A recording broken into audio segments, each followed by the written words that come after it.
ये कहानी ममता की है। बचपन से ही घर में ये एहसास दिलाकर पाला गया कि औरतों को बोलने का हक नहीं है। अरे ममता, जरा जल्दी जल्दी हाथ चलाओ। रोज ऑफिस में देर पहुंचता हूँ तुम्हारे कारण। लेकिन आपका सारा खाना पैक और तैयार भी है। अरे जबान जितनी चलाती हो उतना अगर हाथ चलाती ना तो शायद घर को अच्छे से मैनेज कर पाती। क्या मतलब है? क्या नहीं मिला आपको? मोजे मोजे कौन देगा? ममता भागकर पति को मोजे देती है। वो हर किसी का ख्याल रखती, लेकिन उसके घर में रोज का रोना लगा रहता। अरे माँ, आज स्कूल में टीचर ने मुझे फीस के लिए डांटा। माँ, मुझे अच्छा नहीं लगता कि स्कूल में फीस के पैसों के लिए मुझे कोई भी बात सुनाए। अरे पर बेटा, ये तो पापा करते हैं ना, सारा ऑनलाइन। मुझे तो इसकी जानकारी भी नहीं है। हाँ हाँ, बना लो बच्चों के सामने मुझे बुरा। अरे करता तो मैं ही हूँ, माना, लेकिन मुझे कोई सपना थोड़ी ना आएगा कि बच्चों की फीस जमा करनी है। अरे बताओगी तो तुम ही ना। ममता की अब ये आदत में शुमार हो चुका था। वो हमेशा हर बात के लिए खुद को ही दोषी मानती। एक दिन वो पड़ोस की दोस्त से कहती है, समझ नहीं आता यार, मैं इतनी डम कैसे हो सकती हूँ। बात तो सही भी है ना। अब पति बेचारा नौकरी करे, पैसे कमाए, या फिर ये देखे कि बच्चों की फीस का वक्त है। क्या करूँ यार। पता नहीं, मेरे पति तो सारा काम खुद ही करते हैं। वो तो कहते हैं कि तुम थक जाती होगी, सारा दिन घर बाहर बच्चे। तो अच्छा, ऐसे भी पति होते हैं क्या? अरे क्या बात कर रही है?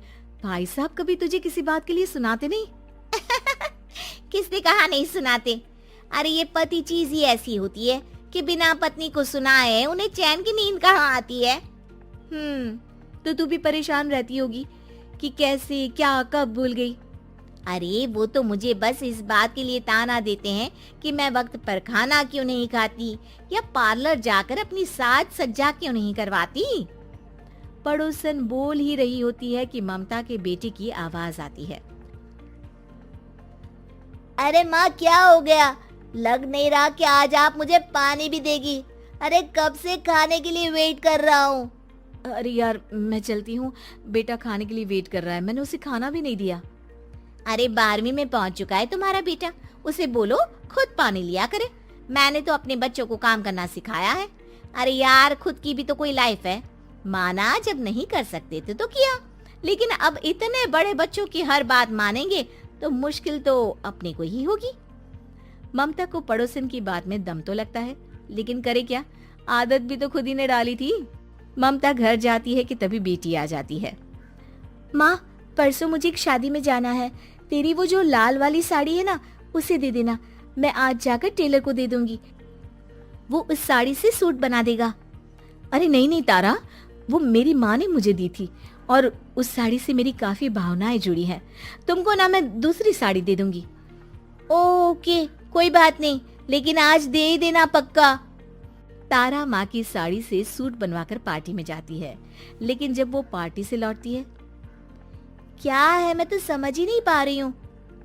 अरे जब वो साड़ी मांगी थी तो ये छल्ली सी साड़ी क्यों दे दी? मैं ही पागल थी जो इस साड़ी का सूट बनवा लिया मैंने। माँ, जानती भी हो कि कॉलेज में मेरी कितनी हंसी उड़ी। तभी वहाँ ममता का पति सुनील आ जाता है। अरे गवार औरत, जब बेटी साड़ी मांग रही थी तो दे देती ना। अरे पापा, इनके तो इमोशंस जुड़े थे उस साड़ी से। ममता इतने सब के बाद भी कुछ नहीं बोलती।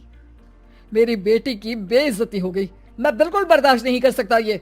मैं नहीं चाहता कि मेरी बेटी से कोई भी ज्यादा सुंदर लगे पूरे कॉलेज में। जी, वो पढ़ने में तारा बिल्कुल अच्छी नहीं है, उसकी पढ़ाई पर आप ध्यान दीजिए ना। अच्छा, अब तुम मुझे बताओगी कि मुझे किस पर ध्यान देना और किस पर नहीं। रमेश जैसा ही ये वाक्य पूरा करता है, ममता की बेटी और पति उस पर जोर जोर से हंसते हैं।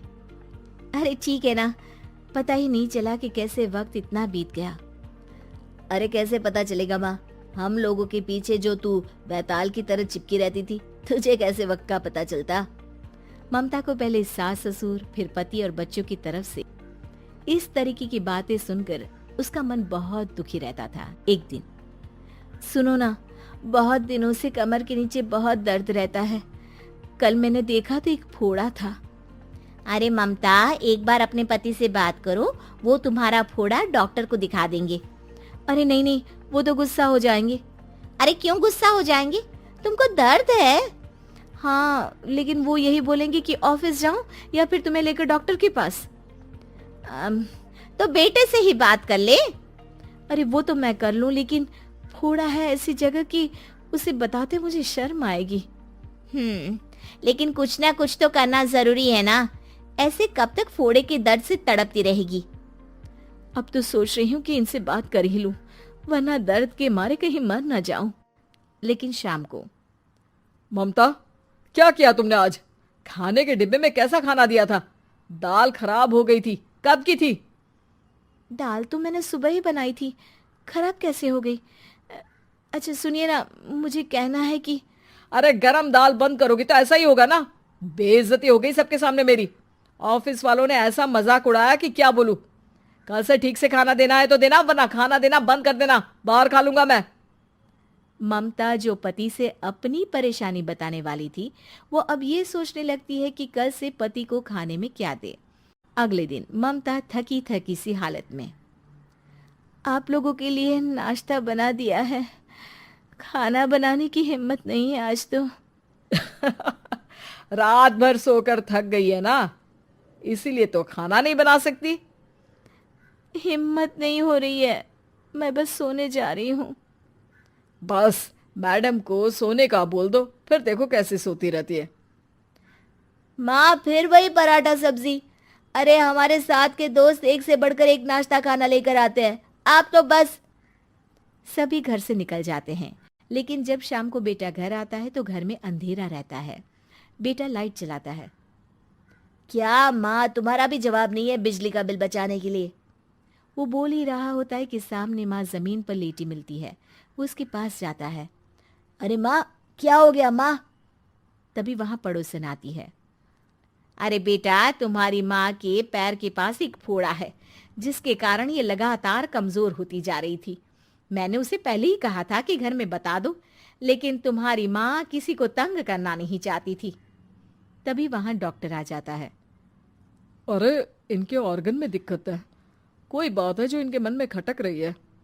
अरे नहीं नहीं, इसके मन में कोई बात नहीं है, कोई काम है नहीं ना इसके पास, सारा दिन बस घर में ही रहती है।